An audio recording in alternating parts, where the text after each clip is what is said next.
Hi friends, welcome back to Neha food stories. ഇന്ന് ഞാനിവിടെ വന്നിരിക്കുന്നത് ഓണം സദ്യ സ്പെഷ്യൽ അവിയലിൻ്റെ റെസിപ്പിയുമായിട്ടാണ്. അപ്പോൾ അവിയൽ എങ്ങനെയാണ് ഉണ്ടാക്കുന്നത് എന്ന് നോക്കുന്നതിന് മുമ്പ് നമ്മുടെ ചാനൽ സബ്സ്ക്രൈബ് ചെയ്യാത്തവരുണ്ടെങ്കിൽ ഒന്ന് സബ്സ്ക്രൈബ് ചെയ്യണേ. അതോടൊപ്പം കാണുന്ന ബെൽ ബട്ടൺ ഒന്ന് ക്ലിക്ക് ചെയ്യണേ. അപ്പോൾ കാണുന്ന ഓൾ എന്ന ഓപ്ഷൻ ക്ലിക്ക് ചെയ്യാൻ മറക്കരുത് കേട്ടോ. അപ്പോൾ അവിയൽ ഉണ്ടാക്കാനായിട്ട് ഞാൻ എടുത്തിട്ടുള്ള പച്ചക്കറികൾ 3 പയറാണ് എടുത്തിട്ടുള്ളത്. പിന്നെ ഒരു ക്യാരറ്റ്, പിന്നെ ഒരു ചെറിയ കഷ്ണം ചേന, മത്തൻ, പച്ചക്കായ, മുരിങ്ങാക്കായ നെടുകെ പിളർന്നിട്ടാണ് കേട്ടോ എടുത്തിട്ടുള്ളത്. ഒരെണ്ണാണ് എടുത്തിട്ടുള്ളത്. പിന്നെ പടവലങ്ങ എടുത്തിട്ടുണ്ട്. അപ്പോൾ ഇത്രയൊക്കെ വെജിറ്റബിൾസ് 1.5 ഇഞ്ച് നീളത്തിലാണ് ഞാൻ കട്ട് ചെയ്തെടുത്തിട്ടുള്ളത്. അപ്പോൾ ഇതൊക്കെ എന്തായാലും വേണം. ഇനിയിപ്പോൾ ഇതിന് കൂടെ നിങ്ങൾക്ക് വേറെ വെജിറ്റബിൾസ് ചേർക്കണമെങ്കിൽ അതും ചേർക്കാം. കുമ്പളങ്ങയോ വെള്ളരിക്കൊക്കെ വേണമെങ്കിൽ എടുക്കാം കേട്ടോ. അപ്പോൾ ഞാനിതൊരു മൺചട്ടിയിലോട്ട് മാറ്റിയിട്ടുണ്ട്. നല്ല വേവുള്ളത് അടിയിൽ ഇട്ട് കൊടുക്കാം കേട്ടോ. ചേനയ്ക്ക് ഞാൻ അടിയിലാണ് ഇട്ട് കൊടുത്തിട്ടുള്ളത്. ഇനി ഇതിൻ്റെ മുകളിലേക്ക് 1 ടീസ്പൂൺ മഞ്ഞൾപ്പൊടി ഇട്ട് കൊടുക്കാം. ആവശ്യത്തിന് ഉപ്പ് ഇട്ട് കൊടുക്കാം. ഇനി ഇത് വേവാൻ ആവശ്യത്തിന് കുറച്ച് വെള്ളം ചേർത്താൽ മതി കേട്ടോ. ഒത്തിരി ഒന്നും വെള്ളം ചേർക്കണ്ട. ഈ വെള്ളം തിളക്കുമ്പോൾ അതിൻ്റെ ആവിയിൽ കിടന്ന് മുകളിലുള്ള പച്ചക്കറിയും വെന്തുടയാൻ പാടില്ല കേട്ടോ. അപ്പോൾ ഈ സമയം കൊണ്ട് നമുക്ക് ഇതിലേക്കുള്ള അരപ്പ് റെഡിയാക്കാം. അപ്പോൾ അതിന് വേണ്ടി 1 കപ്പോളം തേങ്ങ ചിരവിയത് എടുത്തിട്ടുണ്ട്. ഏകദേശം ഒരു അരമുറി തേങ്ങ. ഇനി ഇതിലേക്ക് ഒരു 3 ചെറിയുള്ളി ഇട്ട് കൊടുക്കാം. പിന്നെ ഞാനിവിടെ 4 പച്ചമുളക് എടുത്തിട്ടുണ്ട് കേട്ടോ. അത് എരിവ് കുറഞ്ഞ മുളകാണ്. അപ്പോൾ നിങ്ങളുടെ എരിവിനനുസരിച്ച് മുളക് എടുക്കുക. പൊട്ടിച്ചിട്ടിട്ട് കൊടുക്കുക, എന്നാലേ മുളക് ചതഞ്ഞ് കിട്ടുള്ളൂ.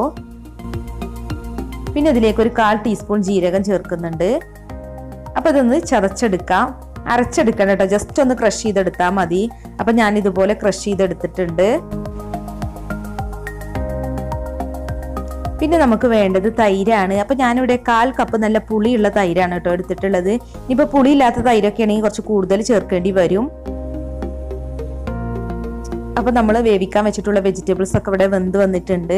വെന്തുടയാൻ പാടില്ല കേട്ടോ. അപ്പം ഇനി നമുക്ക് ഇതിലോട്ട് തേങ്ങ ചേർക്കാം. അപ്പം ഇനി നന്നായിട്ടൊന്ന് മിക്സ് ചെയ്ത് കൊടുക്കുക. ഇനി ഇതിലോട്ട് തൈരും ചേർത്ത് കൊടുക്കാം. ഇനി ഇതെല്ലാം നന്നായി മിക്സ് ചെയ്തിട്ടൊന്ന് തേങ്ങയുടെ പച്ചച്ചുവ മാറുന്നത് വരെ ഒന്ന് വേവിച്ചെടുക്കണം. കഷ്ണങ്ങളൊക്കെ ഉടയാതെ പതുക്കെ വേണം കേട്ടോ ഇളക്കി കൊടുക്കാൻ.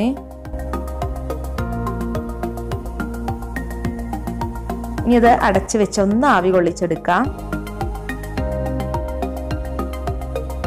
അപ്പോൾ തേങ്ങയൊക്കെ ഇവിടെ നന്നായി വെന്ത് വന്നിട്ടുണ്ട്.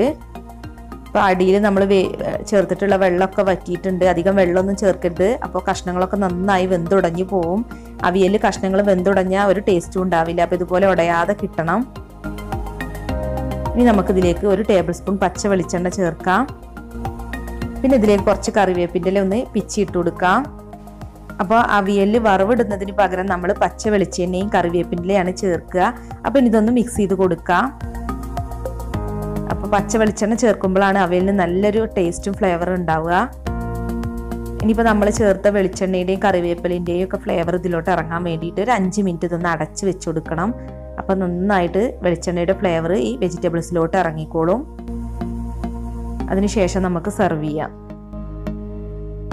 അപ്പോൾ ഇത്രയേ ഉള്ളൂ. വളരെ ഈസി ആയിട്ട് ഉണ്ടാക്കാൻ പറ്റുന്ന നല്ല അടിപൊളി ടേസ്റ്റുള്ള ഓണം സദ്യ സ്പെഷ്യൽ അവിയൽ ഇവിടെ റെഡി ആയിട്ടുണ്ട്. അപ്പോൾ എല്ലാവരും ഒന്ന് ട്രൈ ചെയ്ത് നോക്കിയിട്ട് ഫീഡ്ബാക്ക് ഒക്കെ ഒന്ന് അറിയിക്കണം കേട്ടോ. അപ്പോൾ നിങ്ങൾ ഈ വീഡിയോ കണ്ടിട്ട് ഇഷ്ടമായിട്ടുണ്ടെങ്കിൽ ലൈക്കും ഷെയറും ചെയ്യാൻ മറക്കല്ലേ. അപ്പോൾ നല്ലൊരു വീഡിയോസുമായി നമുക്ക് നാളെ വീണ്ടും കാണാം. താങ്ക്